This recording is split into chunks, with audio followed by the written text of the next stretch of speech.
Well, hello everyone. This is Al Fadi, and I'm so excited to share with you today a very special edition of our show, Let Us Reason. You can see right off the bat with me here two amazing servant of the Lord, and those that I feel proud to call a sister in Christ and a brother in Christ, Sister Hatun and our dear brother, Dr. Jay Smith. Welcome to both of you.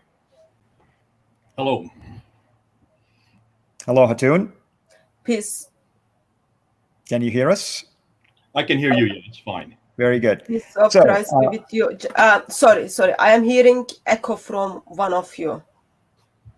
Okay. If you're not talking, you can go ahead basically and mute just to be in the safe side, because I know technology is going to be a little bit of problematic today. So today's topic, as we announced it, and I'm speaking to everyone here who's watching, has to do with the dilemma of the Quranic preservation. And if you are someone who is passionate about Islamic apologetics or knowing anything about reaching Muslims, and specifically the topics that, Hatun has been dealing with in the last few years, which is the different Qur'ans, if you wish, or let's say Qira'at, if you wish. And then Dr. Jay Smith as well, dealing with a lot of not only Quranic criticism, but also historical criticism. And my passion in terms of studying one of the earliest Quranic manuscripts, not to mention my background as an Arab who grew up a Muslim in the heartland of Islam in Saudi Arabia, and today I am a follower of Christ. So recently, in the last couple of weeks, there were two prominent Islamic scholars, and I'm talking to Jay and Hatun, Dr. Shabir Ali and also Dr. Yasser Qadr. And both of them made some amazing admissions when it came to the different, readings, but also the problems of the early history of the Quran. And with that said, before we even engage into this, I really want to honor Sister Hatun for being the one who pioneered this whole topic up in the open by going to Speaker's Corner, doing a couple of shows with Jay, bringing in different Qurans. And I am the proud recipient of a couple of copies already from that amazing collection that she had. But with that said, I really want to ask you, Hatun, what got you into the topic of the different Qurans or different Qira'ats? What prompted you to be interested in that particular area, and how did you go about finding these various copies? Okay, so peace of Christ be with you, brother. Just a technical issue. Right now, I'm hearing you from my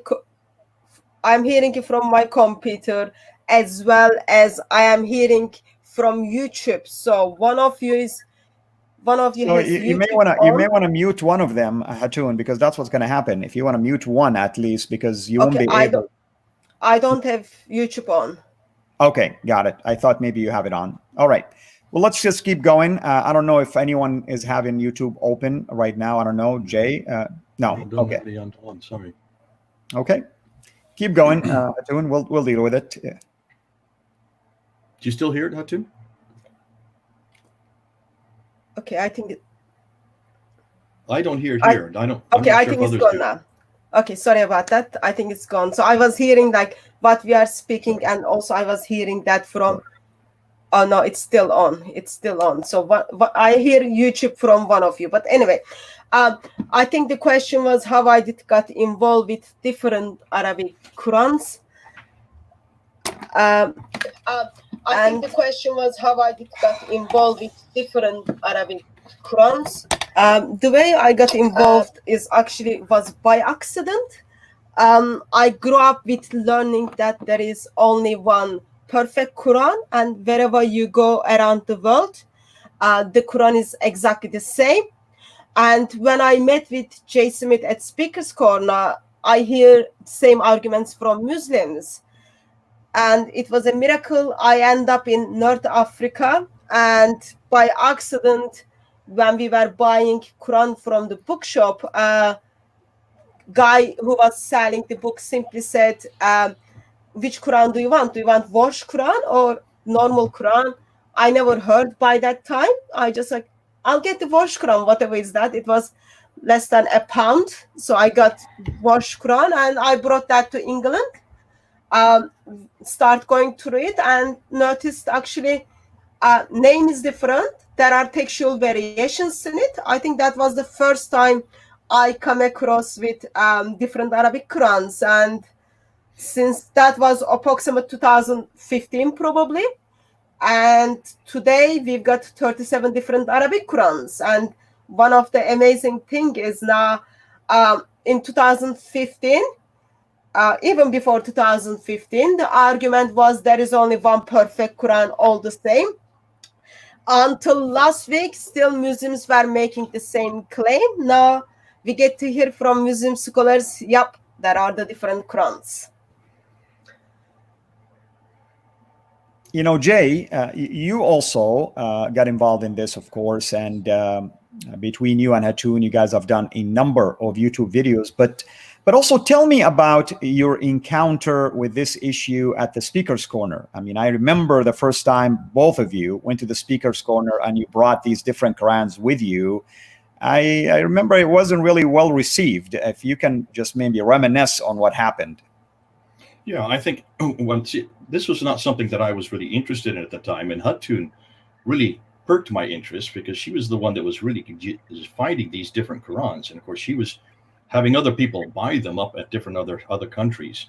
And it was at that time that she came to me about it, and I said, well, listen, she and I decided, why don't we just introduce this at the corner? When we did this in 2016, the first time we did it, there was an uproar. And you can go up and look in the video on Fander Films. I think it's just skyrocketed because I put it up again a second time last week or about 2 weeks ago.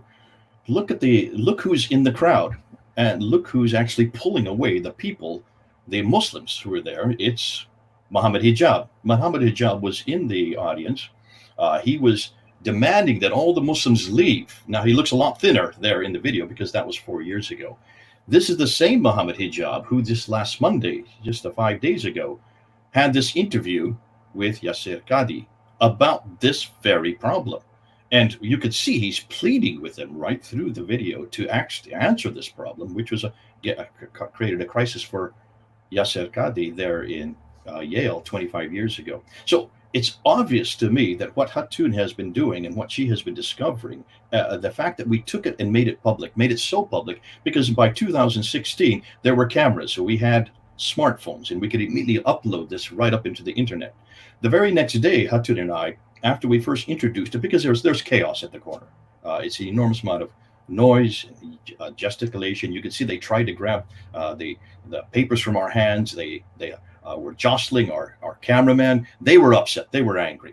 When we did it a second time, a little later, a few months later, they almost didn't let us leave the corner. They were trying to grab those Qurans from our bags. They were so upset with us. So what Hatun and I did is we went and did a studio copy. And that's also up on Fender Films. You can see it. I don't know if it's on DCCI as well. But we did a studio copy, take in a very, it's in a like environment we're in right now, going in a library where we could just look at each one of these and hold them up and then doing some comparisons between the different texts. So in that context, that's where we were able to then explain what we were trying to explain at the ladder, but we're not permitted to because of all the noise, the yelling, the anger, and also the need to get the Muslims out of there. So this has been going on for 4 years, and I think this is why we need to give an awful lot of thanks to Hatun. I think had not Hatun found this, had she not gone and found this one which most of us know about this. This is nothing new. What she's coming up with, it is well known. I remember hearing about this when I was taking my Islamic courses back in the 1980s. So this is not new material. It's just that nobody has actually gone to look at that. No one's actually gone to go public with this. This is something that we need to bring up somewhere in this broadcast. What is happening in academia and what is happening on the ground? What are the academics who know this very well? And this is why Qadi had such a problem when he went to Yale. And what is actually happening up on the internet? What's happening up on YouTube? Because we have two different worlds. They're talking past each other and they're not talking to each other. And the popular world, the one that's in YouTube, is making one claim, whereas the academic world, which is isolated from that popular world, is making a completely different claim. Yeah, so just to let you guys know that I just received word that Hijab deleted about 30 minutes of his talk with Yasser Qadi. That probably covers the portions that Yasser Qadi was struggling with. And thankfully, of course, all of this has been downloaded anyway, so you can delete it all you want. This is kind of like a thematic approach by our Muslim friends. There is always, whenever there's a competition or problem, you burn it, you sink it, or you delete it, any way you want to call it. Before he was able to download it, have you seen how many people have watched that video on his site? Now, remember the absolutely. Have you seen the comments by Muslims who are irritated by both of them? Listen, it's an hour and 45-minute video. You need to watch the whole hour and 45 minutes. This part on the Quran is only 25 minutes of it. And I'm not sure that that's the one he's deleted. But if you look at the whole hour and 45 minutes, look at the tussle between Hijab and Qadi, and you're seeing two worlds who are conflicting at each other. And this is exciting because for the first time we're seeing a conversation between these two worlds, and this is a conversation that has not yet gotten to the internet. And what a gift to have this right there on the internet, so that we can look at it and say, listen, we've already crossed these problems in Christianity. Why haven't the Muslims had this conversation 1400 years ago? This should have been a conversation 1400 years ago, or I would say not 1400 years, probably only 1200 years ago. Yeah, hold your thought. I mean, I like where you're going with this. And by the way, folks, I just want to tell you, some of you probably are, Christians. They're aware of the textual criticism of the Bible. You might be asking us, so what's the big deal? So what that there is textual criticism in the Quran? So what? Well, because of what Jay just mentioned, the fact that the Western academia, and I know Jay will talk about this, is caught up to the Quran also and its manuscript, and now beginning to see that there are some issues with the Quran. Now, academically speaking, maybe there is no problem whatsoever if it is accepted. But the Islamic community, and I can tell you as one of those who followed Islam, to tell me that there is different Qurans, it's a taboo. It's a blasphemy against the word of God. Why? Because the Quran itself testifies in chapter 85, verse 22, and chapter 15, verse 9, that it's preserved in the preserved tablets in heaven, that Allah himself have preserved it, have protected it from what? From corruption. To come to me and tell me there are different Qurans, that's why, what we're going to talk about today is kind of interesting, because these scholars now, like Shabir Ali in particular, are using Christian lingo to try to wrestle with these differences. Before I get there, Hatun, once again, so what got you into finding additional copies? Now, we know you got Warsh. Great. So how did you start to go and seek other copies, for instance, like Cologne and, the others as well, especially if we want to look at the 10 Qira'at and the 14 Qira'at in particular? You have more than that, of course. I just wanted to express that sound is being fixed because it was coming from Dr. J. Smith. So now I can hear what you are saying on the time. Before I answer that question, we love Jay. I just want to make it clear. Lord Jesus loves him, and he gave himself for him. Before I answer that question, I wanted to point out something. So, in the time of Uthman, in the time of Muhammad, soon after he dies, Muslim notice, okay, there are some creepy verses in the Quran. How they can handle that? Ship comes and then eats those verses. In the time of Uthman, there are different Qurans. Uthman orders everything to be burned.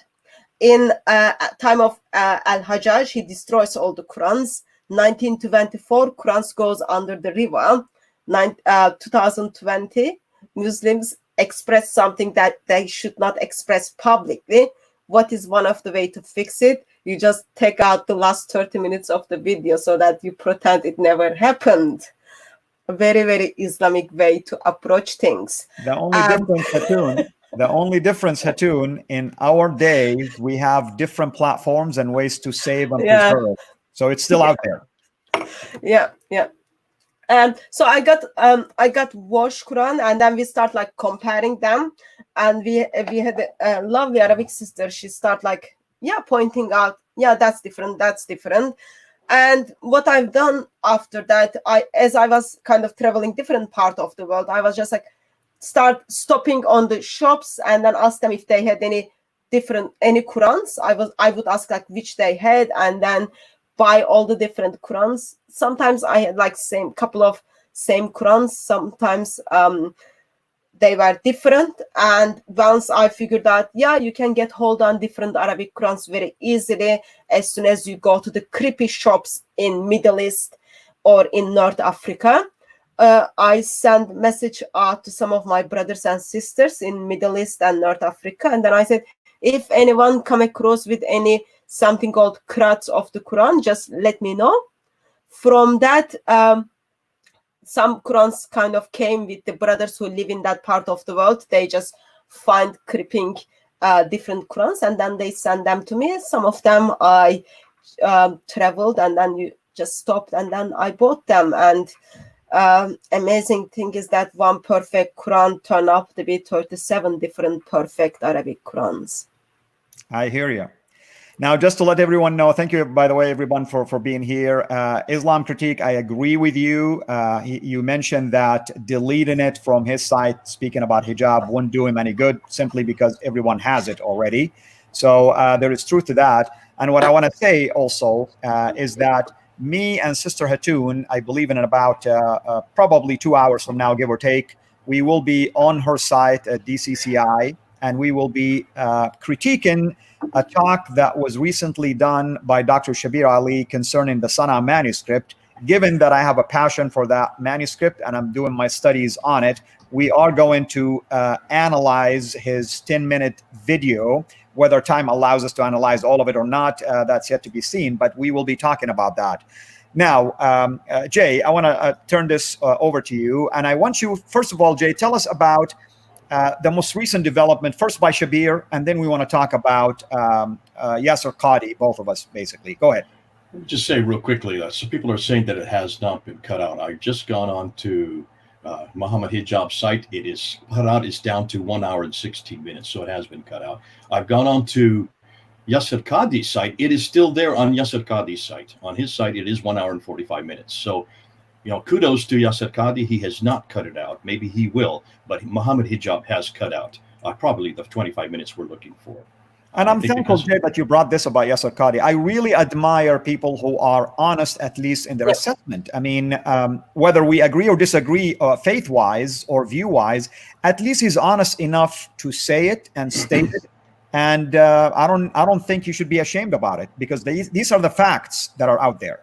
Yeah. So, Jay, I'm sorry. It's not something like he just shared it.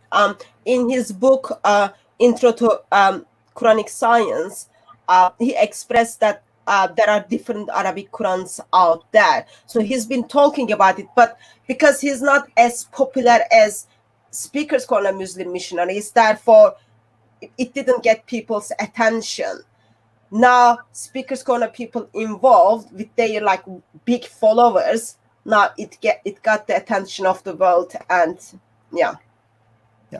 So Jay, you invested a lot of time recently taken talks by Shabir Ali and also by Yasser Qadi, and you've done amazing analysis, brother. And you and I probably will be even doing more work on this. So I want you to go ahead and take us through first Shabir Ali's assertions in general about the Quran and the work that you have done recently.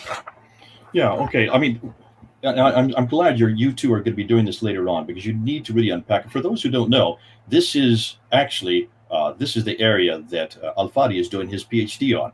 So you are quickly becoming the world authority on the Sana manuscript. So kudos to you. If anybody knows what's going on with the Sana, you do. And I think that's why it's important that people listen to what happens in 2 hours when you two go and unpack that. But if you look back and see what Shabir Ali said on May 19th, so we're just talking a few weeks ago, on May 19th, he did admit, now this is not the first time he's admitted, but he did it in such a way. He said, there are differences. We've known about these differences, and that's true. This is nothing new, what he said. What he was very careful of is that he said over and over again that these differences in these qira'at, now we're talking about 30 official qira'at, 10 readers, and 20 what we know as narrators, or what they call as transmitters. So we're talking about 30 official ones that are now recognized today. Hatun, you have what, 37 already in your possession? Yeah, I've got 37. So she's got another 70 beyond that. But anyways, he's saying, if you look at any one of these, they are all saying pretty much the same thing, because they don't change any doctrine, they don't change any belief, and they don't change any practice. Those are the three things he kept on reminding us of.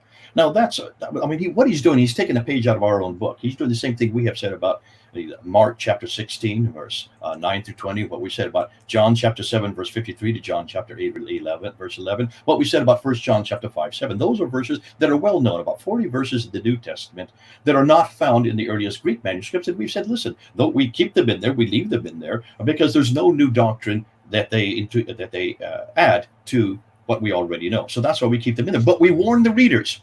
See, this is what the difference is. In the Bible, we warn the readers. We put a line before and after, and we say these verses are not found in the earliest Greek manuscripts, so that people will not will not therefore assume that these are part of the earliest That's all it is, the earliest manuscripts.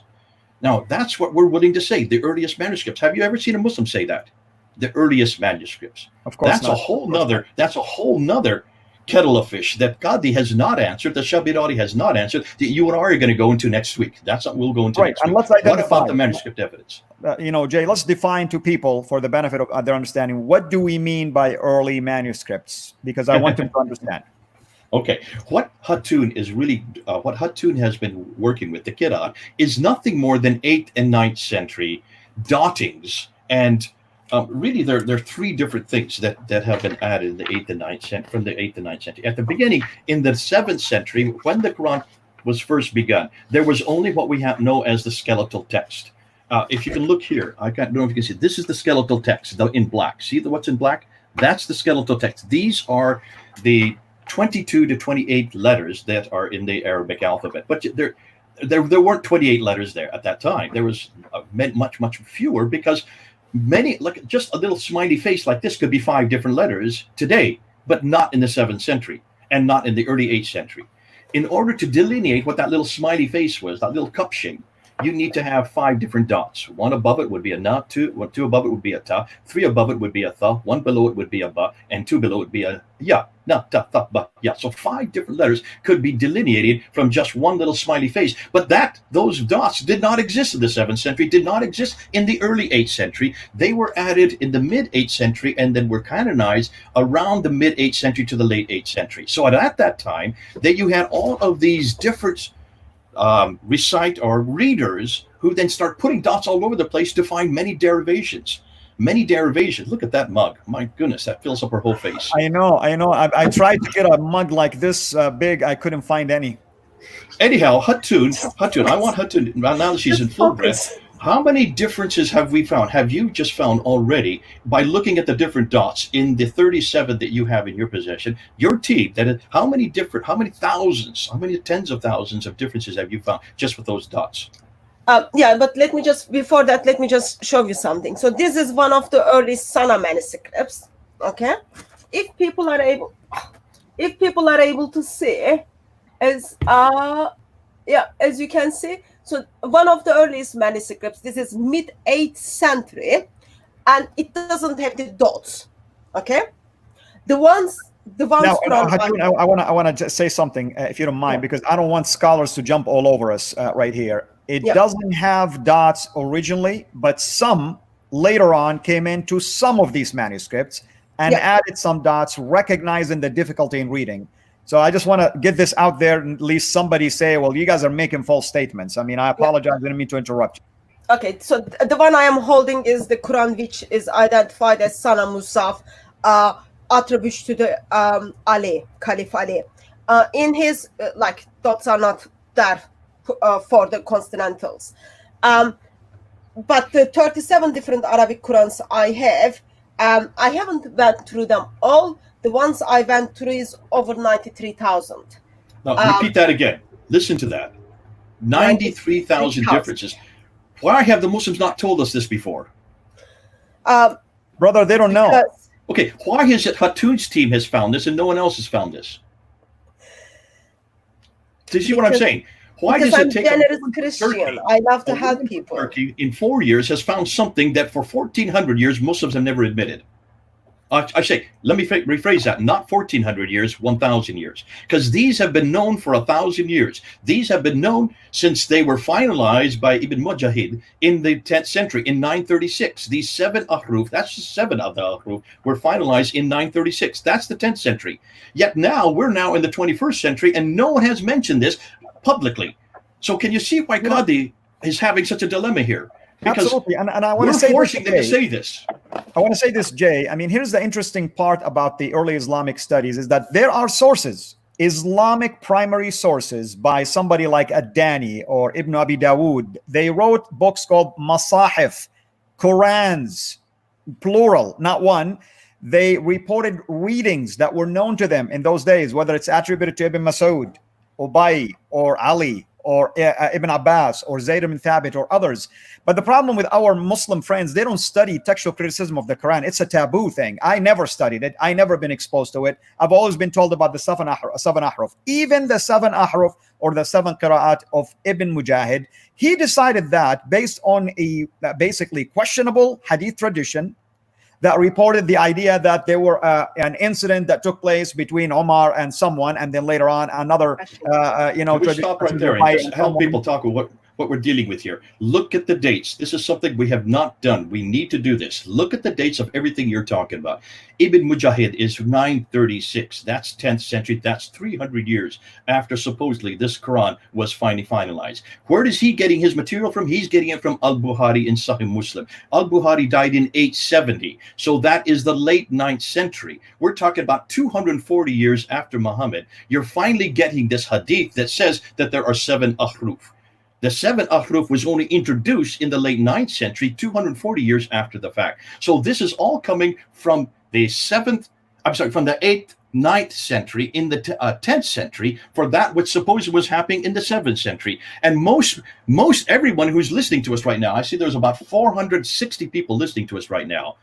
Though, have you heard this before? Why haven't we been told this before? Now, that means everything that Muslims are dependent on, even this whole thing about ahruf and qira'at, this idea of the 7 or the 10 or the 14, that comes from the 10th century, redacted back to the 7th century. So I'm even suspicious of that. Because I don't say, if that were the case, why don't we see this in the 7th century? Why don't we see any reference to these 7 or these 10 or these 14 in the 8th century? Why do we have to go to the late 9th century and then finally have it canonized in the 10th century by Ibn Mujahid in 936? Can you imagine us saying that about the Bible? I agree with you, Jay. And it seems to me, Jay, the theme that I'm noticing lately is that there were fluidity, some level of fluidity in transmitting the Quran early on. And I even would argue that the early Muslims were not this dogmatic as we see today. They were accepting of different readings. And then later, they began to realize it is creating problems. And if you want to really, vouch for a preservation or perfect preservation, you have no choice but to come up with a standard copy, assuming you're successful even in doing that project. But the reason I bring this up is that every Muslim thinks this all happened during the time of Muhammad, that this happened before Uthman, that these 7 readings were there at the time of Uthman, before Uthman, and that these readings all took place while Muhammad was when Umar was brought to him. And he says, well, let me hear what you're saying. And then he says, well, that is acceptable. In fact, there are 7 that are acceptable. How can that be if there's nothing written about this in that century? The only time we even hear this introduce this idea that Muhammad had a problem, or that others had a problem, Muhammad had to pretty much say, take all 7 of them. How is it that only gets introduced in the late 9th century? Please, Muslims, for heaven's sakes, you can't expect us to believe something that's redacted back 240 years later. We're not going to accept that anymore. I want to see something in the 7th century, and you're going to hear me say this all the time. I want to see something in the 7th century that proves that either Muhammad or Uthman even said this. And we're going to get now to the elephant is in the room, but I'm going to wait on that because the elephant in the room has yet to be talked about yet in this live stream. But we'll come to that later. Thank you again for everyone who is with us. Thank you for the amazing moderators. Please, moderators, keep an eye on what's going on. There is a lot of comments, and it will be hard for me to even participate in them. And to those of you that are using, let's say, bad language against hijab or others, we're not here to attack people. We're here to point out errors, and we want to pray for them, not attack them. That's the way we have to approach things. Hatun, you mentioned 93,000, let's call them variances or differences. Textual variations. How did you find these? Was it you alone? Did you have a team working on it? And what is the methodology in a summary fashion, in a brief fashion, that were used? Because I want people to know that it wasn't just you deciding this is different and this is different, and somehow you selected them yourself. Yeah.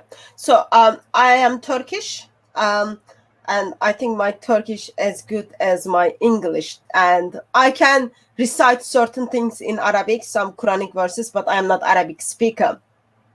So the way I did is wait, Hatun. Wait, are you telling me there are Muslims that do not speak Arabic and understand what the Quran is saying? Yeah. Okay, just wanted to ask. Keep going. Miracle of Islam, miracle of Islam. So what I have done was I took 2 copies of the Quran. One of them is Hafs, and then second Quran. And then I simply went letter by letter to check if they look same or not. The ones they didn't look same, I underlined them, and then I passed that to the Arabic speaker. The Arabic speaker I was working, she's also Arabic teacher. And then I asked her, are the same? Do they change the meaning or not?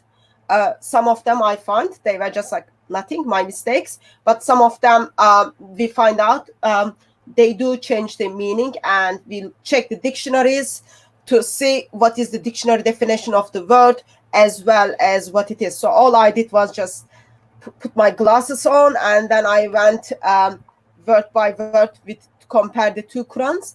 After I figured out with one Quran, I used that Quran with other Qurans, and then I checked. I asked Arabic speaker to check that. So it was all visual, and then after I identified the differences, Arabic speaker checked that with the dictionaries, and then we end up having over 90,000. And I know you did that because I was one of the Arabic speakers that also participated in checking that. So let me ask you another question. Were you using, I'm just generically speaking, the so-called the 1924 Cairo edition as the one to check against? Yes, in that time the Quran I was using is, yes, I still have that Quran, Yusuf Ali translation of 1924 Quran, yes. And the reason I'm asking, Jay, because Adnan Rashid is claiming that the 1924 Cairo Quran is a first century Quran. Please help our audience understand the history of the 1924 Cairo edition. Can we save this for another live stream? This is by far the most explosive stuff. I don't want to really get caught up onto the manuscript. The manuscript evidence that Adnan Rashid just claimed yesterday is absolutely fallacious. We don't want to talk about the manuscript. I just want you to tell people, why do we call it 1924? Well, in 1924, they're in Egypt. I'm sorry, in Cairo, just the city of Cairo. They were finding that students were coming and having standardized tests in high school. And oh my goodness, that mug.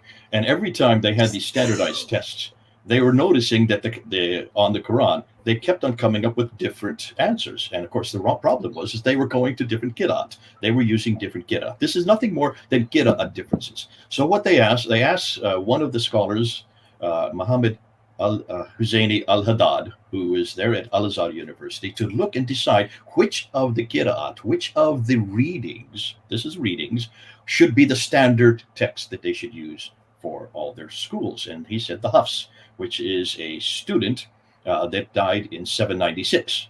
That's when he died. That's the late 8th century. And so his became the standard for just the schools in Cairo.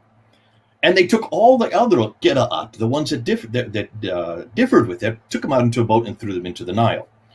Now, that didn't get rid of them because Hatun was able to find 37 of them just in the last few years. Nonetheless, by 1936 then, because of what had happened in Cairo, that became so successful for standardized tests that the government of Egypt decided to make the Hafs qira'at reading the standard for all of Egypt.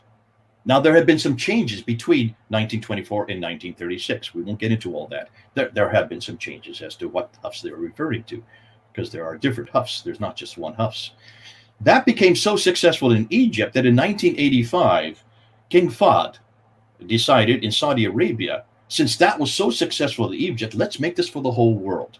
And so he put his stamp of approval in 1985. So we're talking about 25 years ago. to make this text, the Hafs text, standard for the whole world. And that's why we now go to the Hafs text for most of the world. But there are so many other places that don't want to use the Hafs text, like in North Africa, where Hatun found, and when she went to the bazaar there, she found the Warsh, which is well known all over the northern part of Africa. And that's why it's important that we realize that you can't just get rid of these different derivations of readings by dumping them into the Nile, nor can you get rid of them by burning them.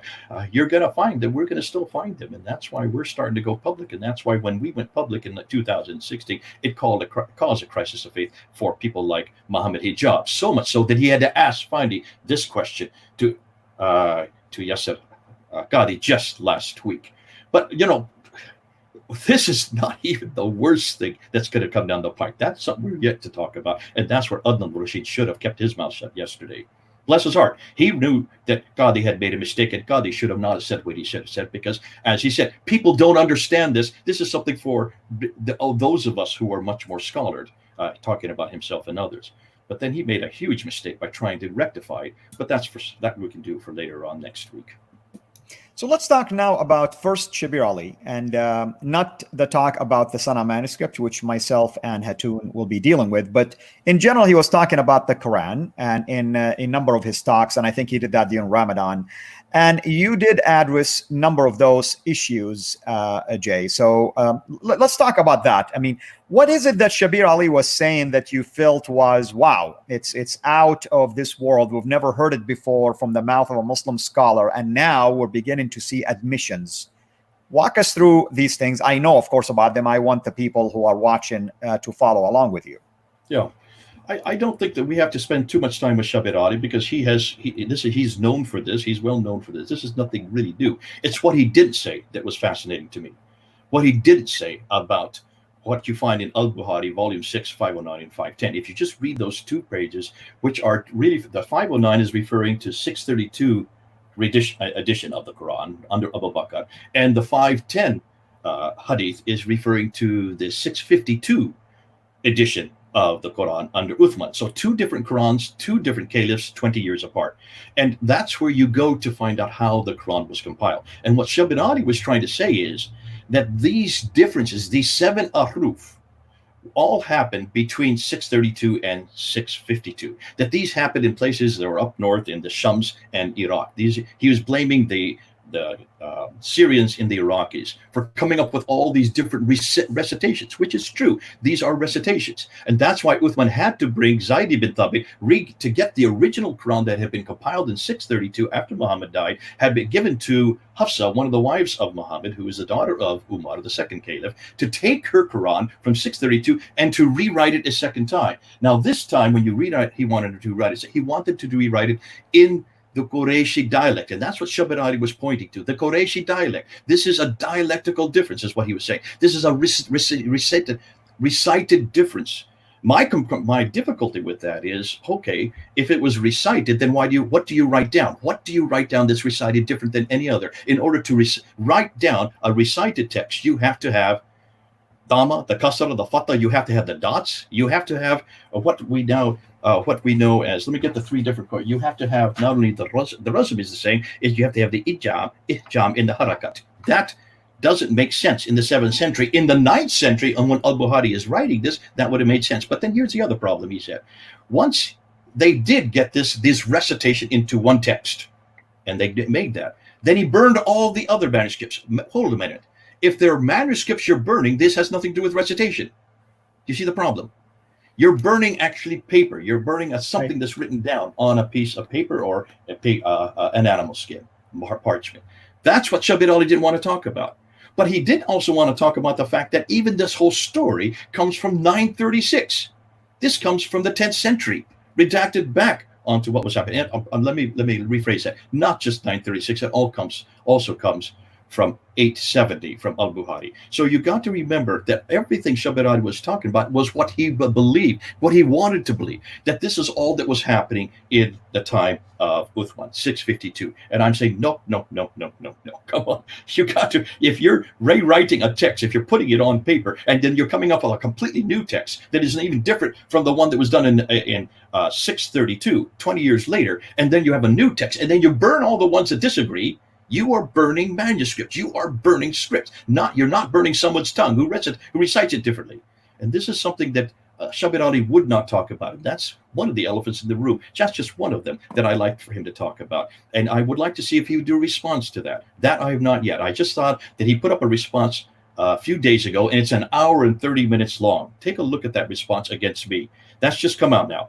I've just started looking at it, and I'm just sitting there shaking my head. And I said, he still doesn't get it. He doesn't ask what we're at. I think you and I think definitely you and I, brother, need to respond to parts of that, in addition to your own response, of course. But to those of you, by the way, who are interested in the deeper topics about this, go to Sira International YouTube channel, and also go to Founder Films. And in there, you are going to find two series that I did with Dr. J. Smith about the Quran's many problems. That's one. And the other one is Corrections to Early Quran, based on a book of one of my advisors, Dr. Daniel Allen Brubaker.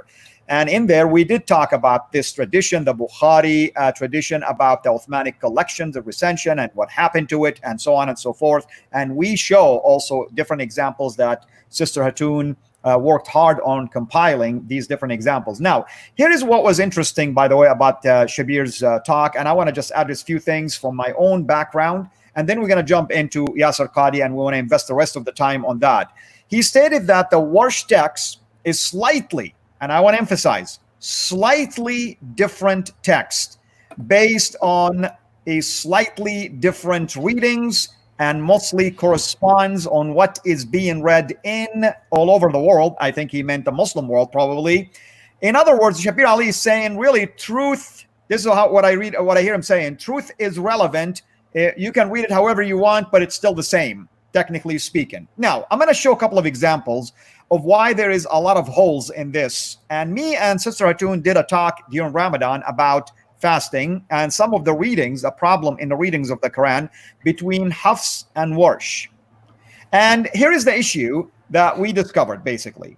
One of them talks in chapter 2, verse 184, that if you cannot fast, you need to feed poor people, poor persons, in a plural. By the way, Arabic is a Semitic language. Whenever it becomes a plural, that means you're talking three or more.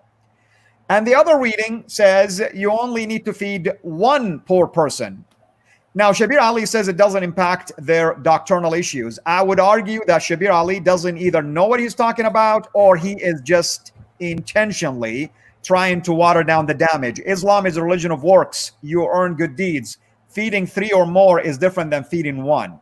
With all due respect, Dr. Shabir Ali. So that's a doctrinal issue.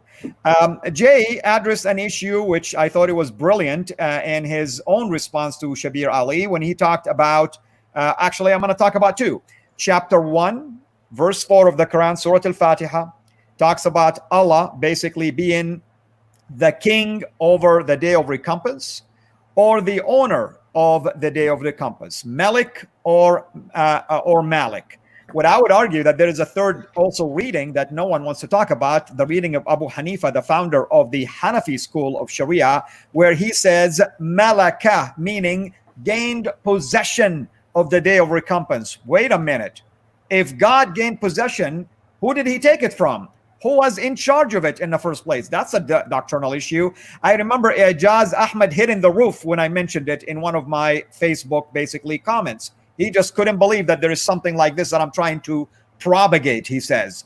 All that to say is that there are some serious issues. And I want to close by one last comment, and we'll jump into Yasser Qadi after, of course, both of you can comment on this. Chapter 98, verse 6. 98, verse 6, where Shabir Ali really did a spinning over this issue, and he accused Jay that he doesn't know Arabic.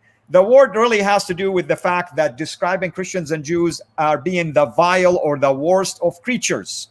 That's how Hafs reads it. Another reading, you can perceive it as saying that they are the worst of innocent. And yes, you can make a case also that it's the worst of those who were created, although the Arabic word used in there, al-bari'ah, is kind of weak to use for those who are created. Either way, even when you look at the grammarians, the Islamic grammarians, they struggled with this reading, al-bari'ah, the innocent, versus the other one. So for Shabir Ali, who he's not a native Arab, I don't even know his knowledge of Arabic, to come in and just act like it's a nonchalant, it's no big deal, is absolutely naive on his part, because he is basically embarrassing himself when he keeps digging deeper and deeper holes, because Dr. J. Smith does his homework. I work with him all the time, and I enjoy how he does fact checking before he even goes out there to say anything. So with that said, I want to turn it over to you, Hatun. Any last comments about Shabir Ali before we jump into Yasser Qadi? We used to take the dictionary for Surah 98 verse 6 to Speaker's Corner, because Muslims wanted to play the game of denial versus creatures and innocent. Regarding Dr. Shabir Ali, my heart goes out to him, actually. Like, it is, I think in Muslim circle, those things are big deal. You simply come and then tell people, for 1400 years, whatever we were telling you behind the cameras, behind the mosques, that was all lie. But I think Jay remembers when Shabir Ali had a debate with Jonathan McLatchy. In that debate, he already expressed he gave up the Quran of Muhammad, he gave up the Quran of Abu Bakr and Uthman, and his faith on depend 1924 Quran. And in his debate with Jay Smith, he expressed that his faith on depend on the miracle of number 19 for the Quran. That was in 2014. Yeah, so within 6 years now, as the time goes on, they are aware that there are different Arabic Qurans circulated throughout Islamic history, and it is time for people to express that. And it's not only just like, I think the new book came out. Hold on a minute.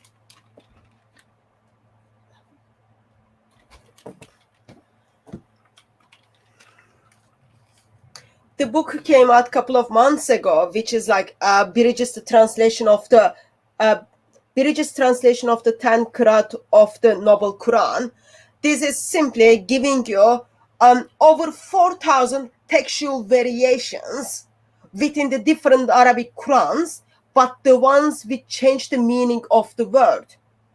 So now, or maybe J. Smith failed in Arabic, maybe Shabir Ali failed in Arabic, maybe I failed in Arabic. But what Muslims did, it not fully honest, but they went one more step and they translated to English for people to have access. You've got footnotes after footnotes simply telling you, yeah, that word is different, and it does change the meaning of the sentence or of the word of Allah. Yes.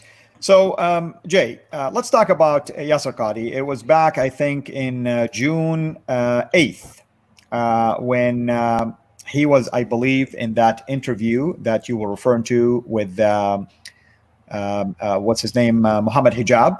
So, and they brought up some serious issues, and that's where Yasser Qadi invested about 25 to 30 minutes struggling with these serious issues, but yet at the same time was honest enough to address those problems. And I know you did an analysis of that. So walk us through that portion.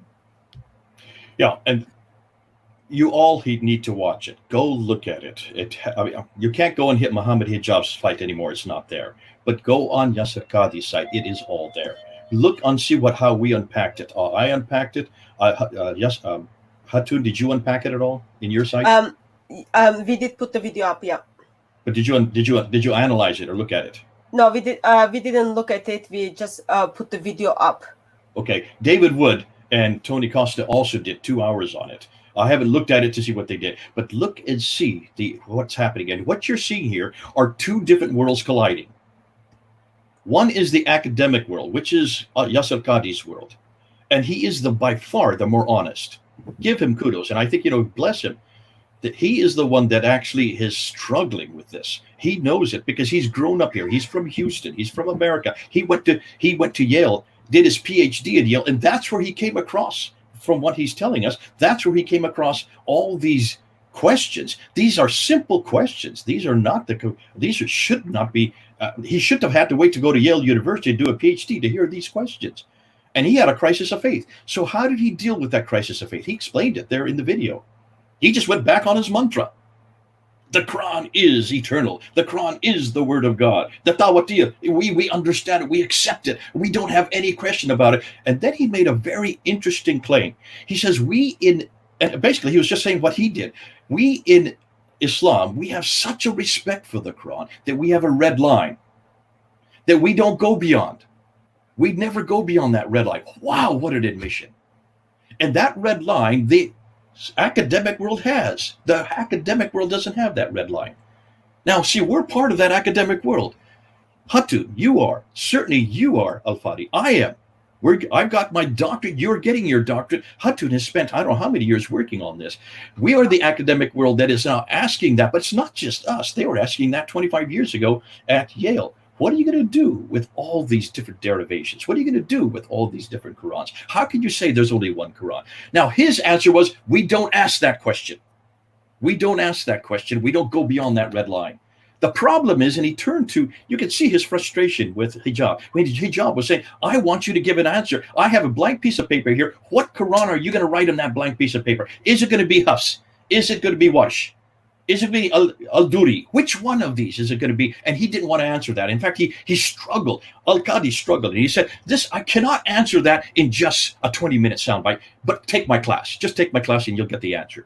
All the way through, he kept on saying, this is not something we can discuss in public. In fact, he was furious with the fact, if you look at the other hour and 20 minutes that happened before, take a look and see all the way through, there was this struggle he was having with hijab, because many of these new converts that are coming out in London and Hatun has to deal with, these are the converts who are asking this question. It's not the old guard, it's the new guard, it's the new converts that are saying, we live in the West, we have to answer this. We're hearing it from other people who are throwing it at us, mainly from Hatun and her team down at Speaker's Corner. How many times has Hatun been up on the ladder asking the same question from Mansour Ahmed, from Adnan Rashid, from Muhammad Hijab?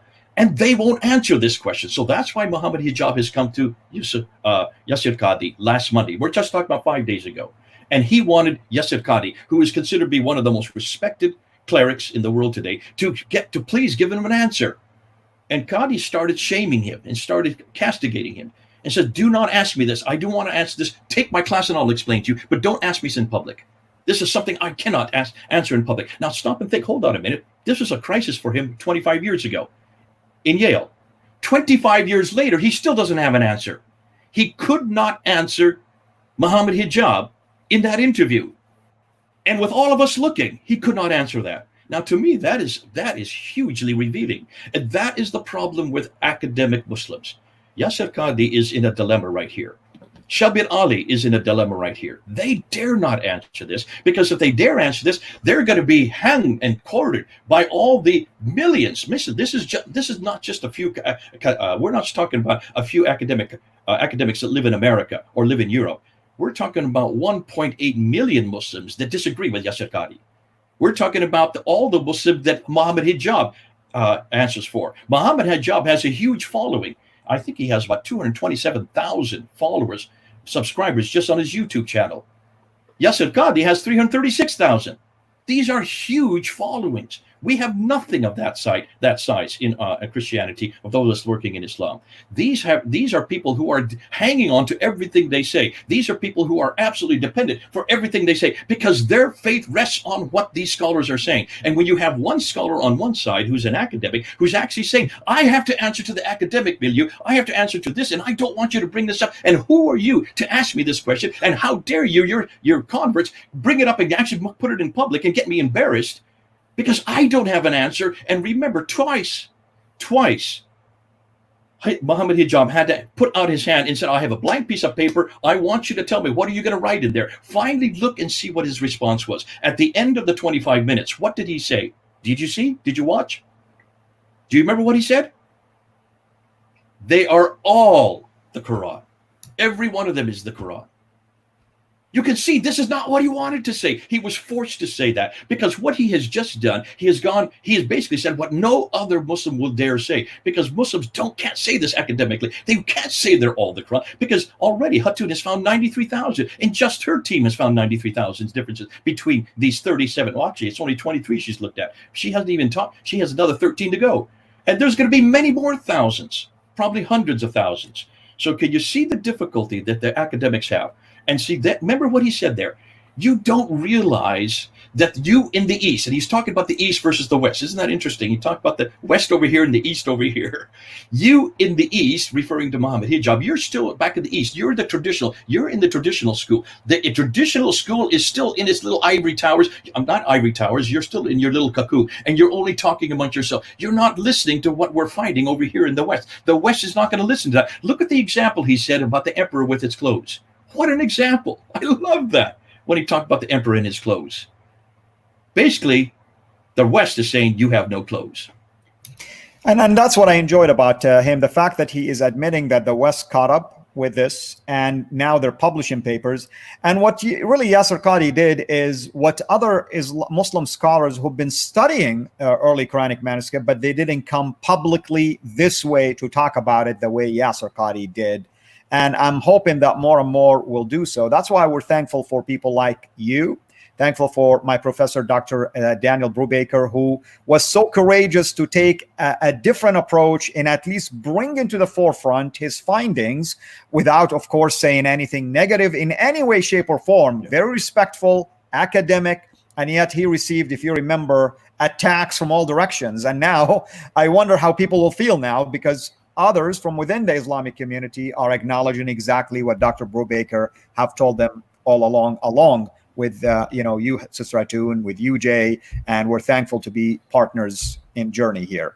Now, I know we're going to come to a close pretty soon here. I mean, in the next maybe, let's say, 10, 15 minutes, give or take. But Sister Atun, anything you want to add to this in terms of Yasser Qadhi? I know you and I will be dealing with what Shabir Ali says about the Sana manuscript. Hopefully, we can cover at least some important grounds during the show, which, by the way, let people know when is this going to take place today so that they are aware of it. And also where. It's not on your channel, it's on hers.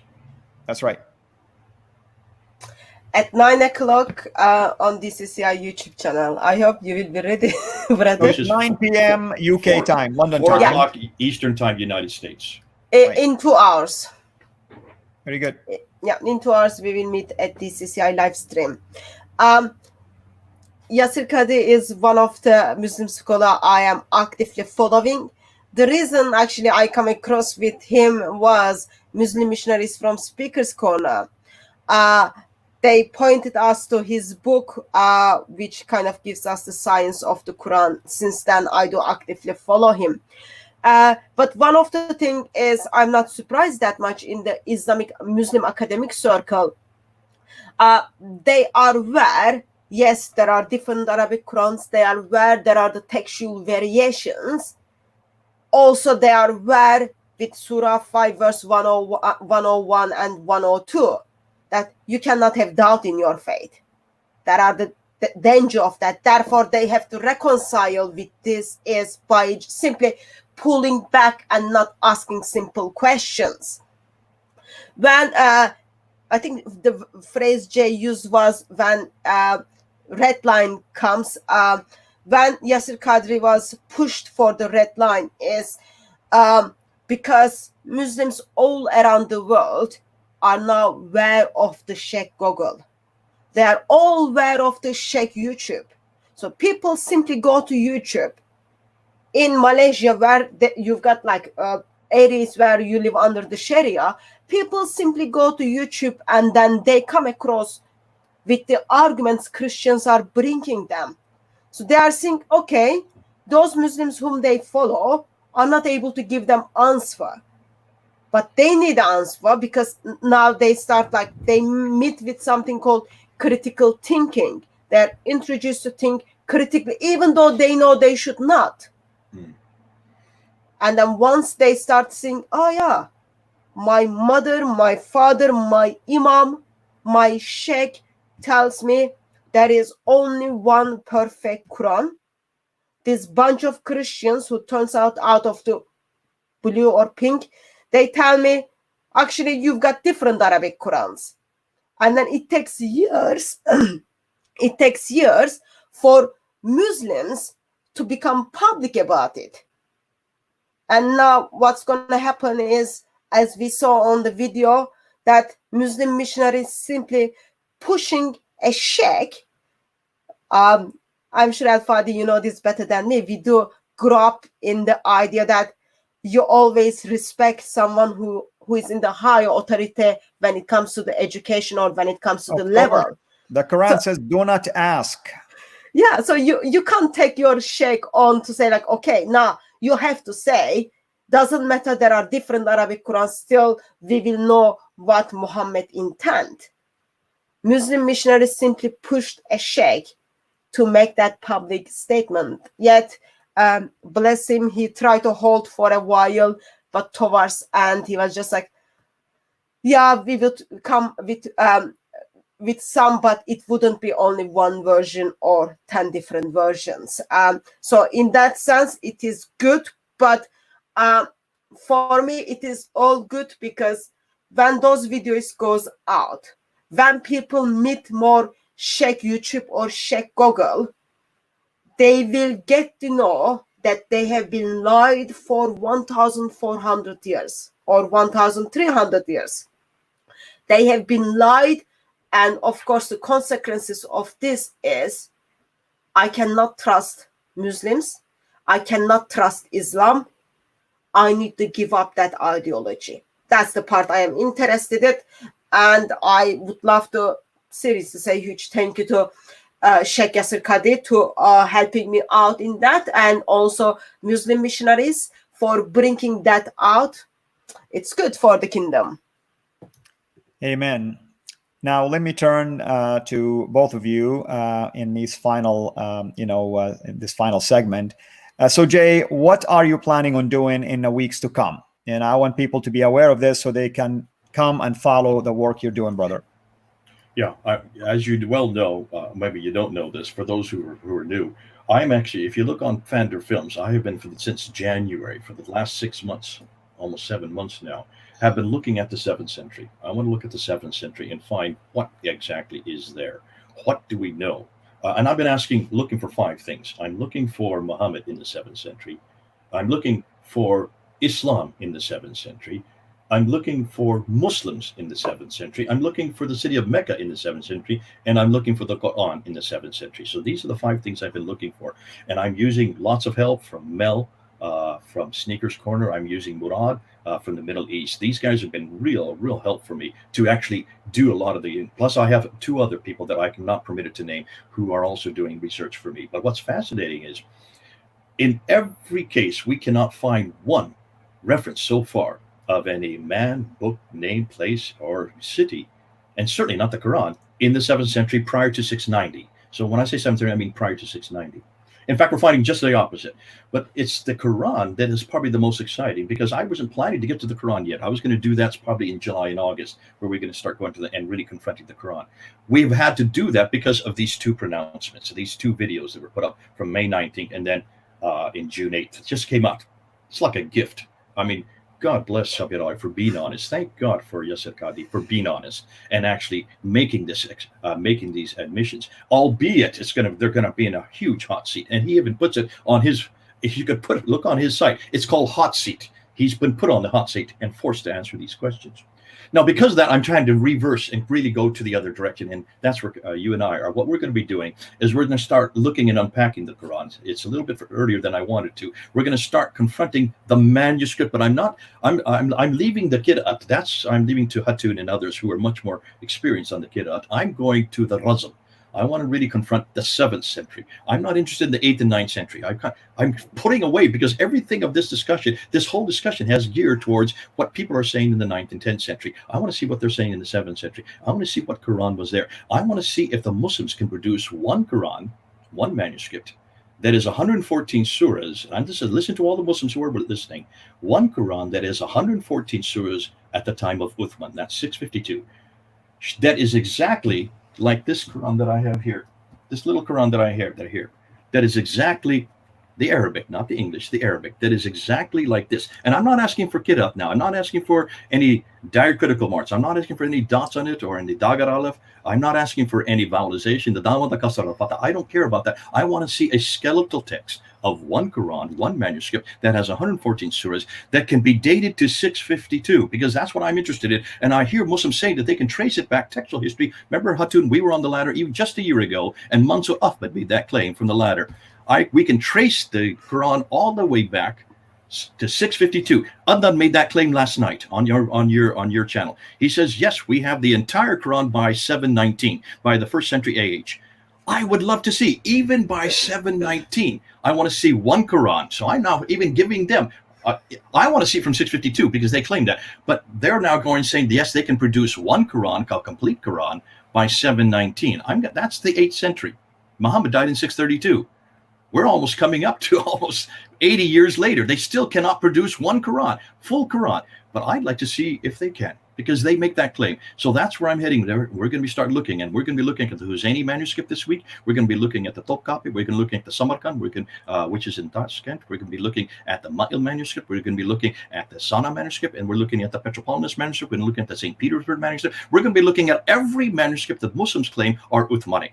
And we're going to unpack and show you what we are now finding. And you have yet to find out. Al-Fadi knows what I'm talking about. Hatun doesn't yet. But we have now looked at all the 63 fragments that they have up on Islamic Awareness website. And we have studied every one of those 63 fragments. We're going to show you what we've now found with those fragments. And then we're going to do something even better. Now, this is a project we're still working on. We're going to look at all the major manuscripts, and we're looking at only the razm between the major manuscripts. We're looking at only the razm. That means the skeletal text. And we're going to do comparisons like what Hatun did. We just want to look at the razm of all these major manuscripts and see if they agree from the 8th century, from the 9th century, with the razm that we have in the Hafs text. So we have a lot to do. Exciting stuff coming ahead. But that's where I'm going to be working with, because this is something that should have been done 1,400 years ago. Oh, even 1,000 years ago. Why is it that we, who are not even Muslims, why are we doing this? Why is it we have to do this kind of work on their manuscript, since they're making the claims? We don't make these claims. Now remember, their claims are not just that. Their claims are that this book is eternal. This book sits in heaven, has always existed. Which qira'at is there in heaven? Which one of these 37 that Hatun has found is in heaven? Is it the Hafs? Is it the Al-Duri? Is it the Khalun? Is it the Warsh? Which one is it? They're not going to answer that one, because there were no dots in heaven. In fact, those are all man-made. That's all man-made, man creation from the 8th and 9th century. But I'm going to ask something much more difficult, and that is, where is there, if they're making the claim that it is eternal, if they're making a claim that it was complete between 610 and 632 when Muhammad died and was finally written in 632, I want them to prove it. That's all I'm going to say. Prove it. Show me your Quran that you're referring to. Show me this Uthmanic text, when we know that Al-Tikulich has said categorically there is no Uthmanic text, and he's their scholar. So I want them to show me, since they believe they know more than Al-Tikulich and Ekmel Nisalandu, the two scholars who came out in 2007 and said we cannot find it in Uthmani. Then I want to see how is it they can find it. So we're going to sit back and we're going to let them prove it. This is going to be fun. Go with us. We have an awful lot of work to do. Sit back, because we're going to do the research. We're going to put up we're going to do the research. The research is be done by others much more capable than you and me. But we're going to be doing the actually communicating it, because a lot of people are sending us material that they want us to communicate. We'll do that for them. So that's where we're going to go, probably the next month to 3 months. Amen. Oh, two. Everybody's like commenting on this iconic phrase. Hatun, what will you be working on? We know that you and I will be talking about, Shabir Ali's talk about Sana manuscript, but any other work related to the different Qurans and Qira'at and so on and so forth? Yeah, so tomorrow is Sunday, day of Speaker's Corner. We'll be at Speaker's Corner and hoping that some of the Muslims who made the claims will turn up to Speaker's Corner so we can have proper discussion with them. And gonna go through Adnan Rashid's video, because someone sent the video to me to simply say I got destroyed by the stupid claims I make. So I spent 2 hours. That was very, very painful 2 hours to watch that video. I watched the video, and I will be putting some rebuttals to that video. Actually, I'm not going to put any rebuttals. All I'm going to do is just read the Islamic sources and let Islamic sources to expose Muslim missionaries. And I am confident that Lord Jesus Christ is going to use that for his kingdom. Of course, on the other side, we are that is locked down still England. We are training people to do online discipleship for ex-Muslims who live in different part of the world. So that's gonna take like my big chunk of nights to making sure I'm working with these right Christians on how to equip ex-Muslims, and that will be like whole week. Wonderful, wonderful. Thank you so much to both of you for taking time in such a short notice to come on board and to unpack. Can I just point out something real quickly? Absolutely, absolutely, brother. And I want to, by the way, thank everybody who joined us here. Go ahead, brother. Islamic Critique has just given $20 for Hatun to get a bigger mug. Yeah, absolutely. I don't need a bigger mug. Well, that one already fills up her whole everybody's face. asking about your mug, Hatun. So you may want to have a section to sell some of these mugs. You'll make a lot of money doing that. I'm gonna do those for these ones. So this is Aisha. Okay. But I decided like none of us gonna stay in this world so long. So I'm gonna pass them to David Wood once I die. So I've got like Wives of Muhammad on this side. And then this mug is good, helps me to practice my art. So I draw Muhammad on it. Sometimes like he's got broken tooth, sometimes he's got sheep next to it. But mug reminds me, Lord Jesus Christ is the living water. Whatever we are need in this world, our hearts should be desired for him. So guard your heart above all things for our risen Lord. Amen. Amen. Again, thank you for both of you for making time for such an important topic. Thank you for the hard labor that you do. Thank you for allowing me the privilege to serve him alongside of you. Pretty soon, you and I, Hatun, will meet again, and we will unpack yet another, at least powerful admission. Let's face it. I am thankful, at least for both of these men, Shabir Ali and Yasser Qadi, for coming forward and risking their life, I have to say. I mean, it takes a lot of courage to say something like this in a Muslim world that is not going to be accepting, at least not at this level yet. Hopefully, they're pioneering something new here from within the Islamic community. I'm thankful for the privilege that the Lord has given us, given all of us to at least come forward with these issues and force the topic to be finally dealt with. Thank you for all of you who've been joining us. Thank you for all of you who gave through the super chat. I appreciate your sacrifices and your prayers for us. We couldn't have done it without you, of course. And another thing, tomorrow I will have David Wood, somebody that not many of you know. And then next week I'm going to have Sam Shamoun. I'm going to have Alex Blagojevich. I'm going to have Islam Critiqued, gave me the honor to be with me on my live stream. We're going to have a testimony from an ex-Muslim from Somalia also next week. And then we will have Brother Osama Daktak as well. So we have quite a lineup waiting here for us. And hopefully soon we will have more and more of these panel discussions by way of doing this live stream. Thank you to both of you. Lord bless you. And this is Al Fadi, over and out. Thank you.